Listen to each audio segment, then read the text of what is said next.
তো হ্যালো বন্ধুরা, তোমরা সবাই কেমন আছো? আশা করছি তোমরা সবাই অনেক ভালো আছো, আমিও ভালো আছি। তো আমি পিসির বাড়ি যাচ্ছি, তোমাদেরকে তো বললামই। আমি আর প্রিয়াঙ্কা দুজনেই এসেছি। আর আজকের না ওয়েদারটা অনেক ভালো ছিল। তো পিসির বাড়িতে এসে এখন আমরা ঘুরতে যাচ্ছি। ওই ছোট্ট বোনটা, ওটা আমার পিসির মেয়ে। তো ওকে নিয়ে আমরা এখন ঘুরতে যাচ্ছি। তো ওদের বাড়ির সামনে না এই একটা ভাঙা বাড়ি ছিল।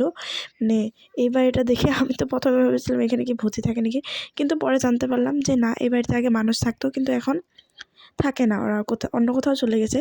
তো তারপর পিসিদের গ্রামটা পুরা সুন্দর করে ঘুরে ঘুরে দেখলাম। তারপর একটা জায়গায় গেলাম আমরা, ওইখানে দেখলাম যে মানে পিসি বললো ওইখান দিয়ে মানে সুইচ গেটের থেকে জল আসে, মানে ওইখান দিয়ে মোটর মেশিন এগুলো তো খ্যাত করে না। এই যে এই ড্রেনটা আছে দেখতে পাচ্ছ, এই আলিতে মানে এই ড্রেনটা দিয়ে আর কি জল আসে সুইচ গেটের দিয়ে। আর সাইডে সাইডে লাগানো আছে কি পাইপের মতো লাগানো আছে, যাতে জলটা এইদিকে ওইদিকে যায়, মানে দু সাইডে ক্ষেতের দিকে যায়।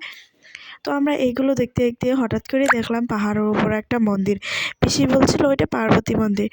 আমরা তাই জুম করে করে দেখছিলাম যে দেখি কেমন দেখা যায়।